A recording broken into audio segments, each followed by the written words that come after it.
हाँ तो कुछ एग्जांपल ले लेते हैं फटाफट। पहला एग्जांपल लिखा हुआ है A क्रॉस B है 6 elements out of which 3 are mention कर रखे थे। Then find other elements. एक मिनट के लिए रोको और जल्दी से कंप्लीट करके बताओ। देखना जरा बेटा, यहां पर हमें कहा गया है कि टोटल 6 एलिमेंट हैं।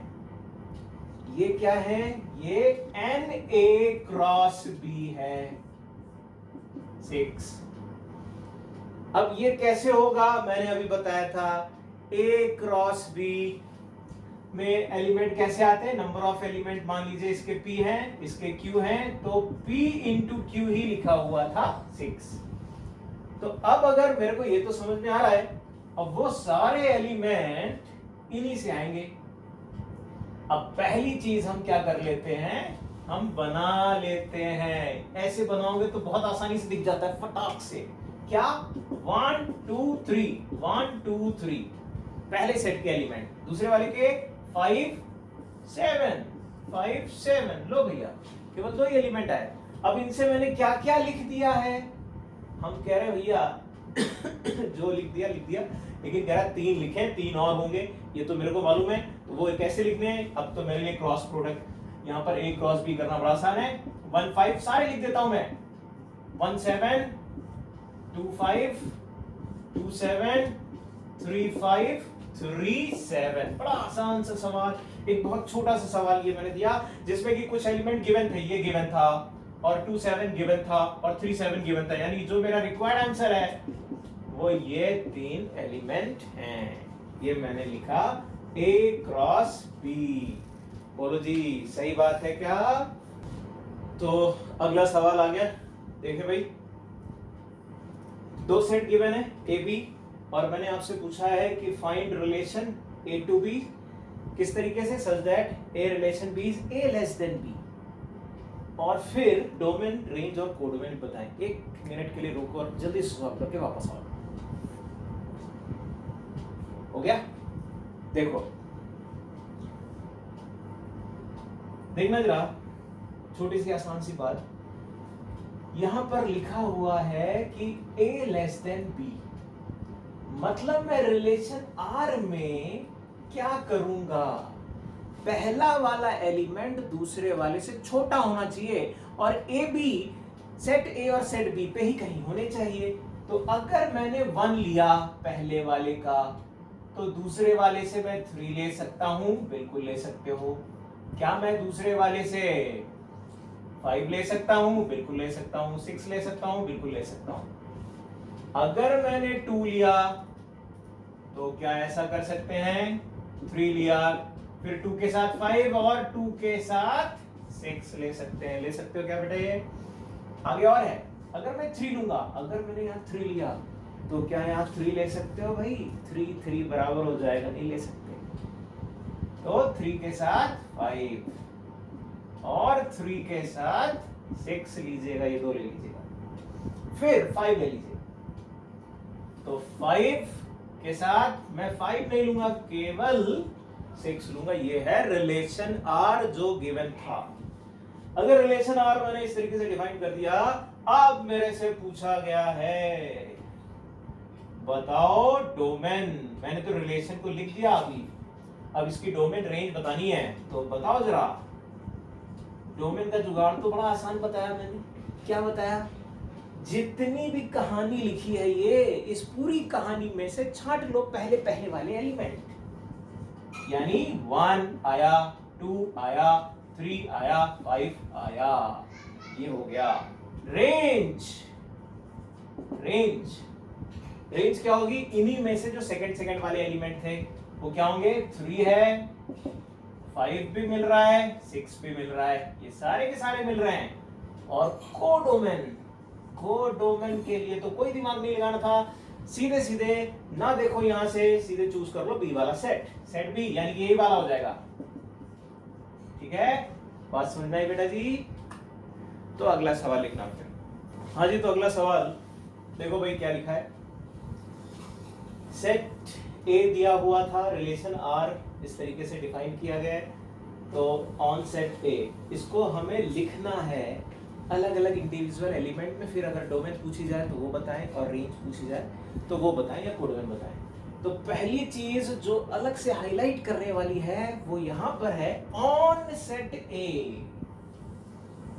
इसका क्या मतलब हुआ? जब भी कभी लिखा जाए ऑन सेट ए, इसका मतलब होता है रिलेशन को ए से ए पर ही डिफाइंड किया गया है। जरूरी बात, जरूरी बात, जरूरी बात दिमाग में रखना भैया, ए से ए पर ही डिफाइंड किया गया है। ठीक है, अब अगर ऐसा है तो अब बात समझ में आ जाती है। तो बिल्कुल पुराना वाला ही है, ये तो पुराना वाला ही है। यानी क्या कह दीजिएगा? अब जरा मेरे को बताओ, ए बड़ा है तो मैं अगर 3 ले लूं तो उससे छोटा कुछ मिल पाएगा? नहीं मिल पाएगा। अगर मैं पहला वाला 4 ले लेता हूं तो दूसरा वाला उससे छोटा मिल रहा है, 3 मिल रहा है। अगर मैं पहला वाला 5 ले लेता हूं तो उससे छोटा 3 मिल रहा है और उससे छोटा 4 मिल रहा है। ये है रिलेशन। अब मैं आपसे पूछूं इसकी डोमेन, रेंज, कोडोमेन बताओ। तो बेटा जी डोमेन कितनी आ गई इसकी? 4 और 5। रेंज कितनी आ गई? 3 और 4।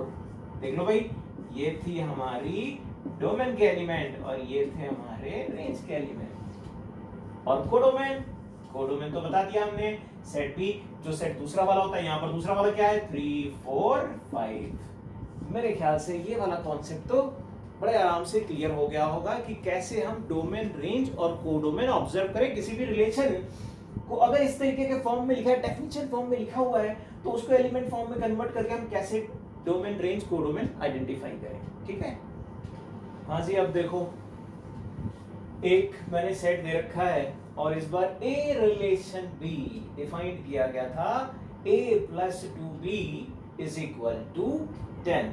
तो रिलेशन आर बताएं। यहां पर A B both belongs to set A है। तो रिलेशन आर बताएं, फिर उसकी डोमेन, रेंज, कोडोमेन, ये तो आप जानते हो। देखो भाई कैसे करना चाहिए ये वाले में। अब थोड़ा सा यहाँ कंडीशन आ गई, इस कंडीशन को दिमाग में लेकर चलेंगे भाई, कोई दिक्कत की बात नहीं। कैसे लेके चलेंगे? यहां पर पॉसिबिलिटीज क्रिएट कर लेते हैं फटाफट। जरा बताना ए के लिए और बी के लिए, और ऐसे ए बी चूज करेंगे सच दैट a + 2b 10 के बराबर हो जाए। तो क्या करना चाहिए? पहले मैं इसको रख देता हूं 1, तो ये पूरा क्या हो गया? 2 हो गया। तो यहां पर कितना आना चाहिए बेटा जी? यहां कितना आना चाहिए? 8 आना चाहिए, जो कि पॉसिबल नहीं है, पॉसिबल नहीं है। क्यों? क्योंकि 8 यहां अवेलेबल नहीं था। फिर मैंने रख दिया 2, तो ये कितना हो गया? 4, और फिर ये कितना रह जाएगा? 6। ये एक एलिमेंट पॉसिबल है। तो तरीका समझ में आ रहा है कि भैया यहां से चलेंगे धीरे धीरे करके और ये बन जाएंगे। इधर से क्यों नहीं चल रहा? मैं इधर से चल सकता हूं, लेकिन फिर इसमें केसेस ज्यादा बनेंगे, बहुत सारे रिजेक्शन होंगे। ये डबल वाला इसलिए चल रहा हूं कि कम बने। यहां पर 3 ले लिया तो ये कितना हो गया भैया? 6। तो कितना रह गया? 4। एक और बना भी। यहां पर 4 ले लो तो ये कितना हो गया? 8। तो ये कितना आ गया? 2। अगर यहां पर मैं इसके आगे 5 ले लूं तो यहां पर क्या होना चाहिए? 0। क्या ये पॉसिबल है? नो। तो मुझे पता चल गया, क्या पता चल गया? कि ये है 3 एलिमेंट। रिलेशन लिखा जाए तो 6, 2, 4, 3 and 2, 4 are the 3 elements in relation are.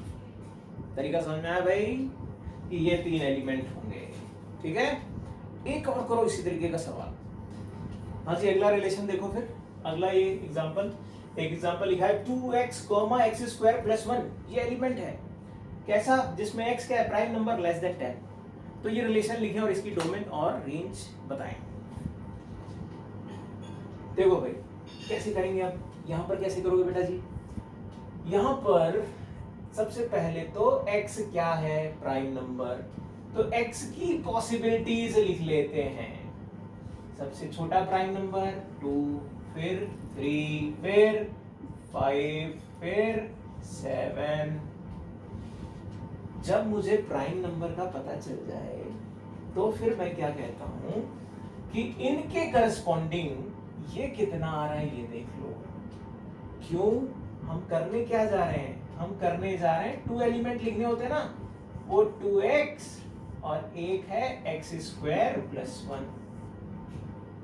अगर x2 है तो ये क्या हो गया बेटा जी 4, और अगर x2 है तो ये क्या हो गया 5, अगर x3 है तो ये क्या हो गया भैया 6, और 3 यहाँ पर क्या आ गया 10। यहाँ पर अगला 5 ले लो, 5 का ये 10 आ जाएगा, 2x और 5 यहाँ लेंगे तो 26 आ जाएगा। अगर 7 ले लिया आपने तो यहाँ 14 आ जाएगा और यहाँ 50 आ जाएगा। ये है पॉसिबल पेयर। तो रिलेशन क्या लिख दोगे बेटा जी, 4 5 का एक पेयर, 6 10 का एक पेयर, एंड 10 26 का एक पेयर, एंड 14 के साथ 50 का एक पेयर। टोटल 4 एलिमेंट आ रहे हैं रिलेशन आर में। इसके लिए अगर आपसे कहा जाए डोमेन बताओ बेटा, तो डोमेन कितनी आई, 4 आया, 6 आया, 10 आया और 14 आया। रेंज बताओ बेटा जी कितनी आई, 5 10 26 एंड 50। बोलो जी सही बात है क्या? और कोडोमेन बोलेगा तो क्या बोल दोगे? कोडोमेन बेसिकली ये है कोडोमेन, यही तो है जिसपे डिफाइन करने की बात कर रहा था कि भैया ये कोडोमेन जितनी भी यहाँ पर आ रही, नहीं ये कोडोमेन नहीं, ये वाली कोडोमेन, सॉरी x² + 1 कोडोमेन। ठीक है, तो ये कुछ एग्जाम्पल थे और रिलेशन की बेसिक आइडिया जितनी भी चीजें हैं वो सारी चीजें मैंने बता दी हैं। अभी यहाँ पर कुछ और अगले लेक्चर के लिए बात है, उनको इंक्लूड करेंगे अगले वाले लेक्चर में। बट मीनवाइल इसको आप कंप्लीट करें और इसका कंटेंट आपके पास करने के लिए जो भी मटेरियल है आपकी, जहाँ से जो पढ़ते हैं आप बुकलेट से, शीट से, या अपने एनसीईआरटी पढ़ रहे हैं या जो भी कुछ कर रहे हैं वहाँ से आप करें। एक ज़रूरी बात और मैं यहाँ पर बताऊँ जो पहले शायद नहीं बता पाया था, कि रिलेशन का अपने बोर्ड में सवाल ज़रूर आता है। हम उस समय बात कर रहे थे कि जेईई मेन वगैरह की बात कर रहे थे, लेकिन यहाँ पर ये बात रह गई थी कि बोर्ड में इसका वेटेज क्या है। तो बोर्ड में रिलेशन का सवाल तो भैया आता है, तो उसके लिए भी केयर करने की आवश्यकता है। ठीक है, और इतनी चीज़ें आती, कोई नई चीज़ नहीं आती है, बहुत छोटा सा टॉपिक है, एक क्लास एक लेक्चर का और है, तो अगले वीडियो में उसको कवर किया जाएगा। मीनवाइल बहुत सारे बच्चे हैं जिन्होंने अभी तक इसको शेयर नहीं किया है, अपना सब्सक्राइब नहीं है किया है, तो भैया चैनल सब्सक्राइब कर लेना कि आपको प्रॉपर वे में पता चलता रहे कब कब अगली वाली वीडियो आ रही है। ओके।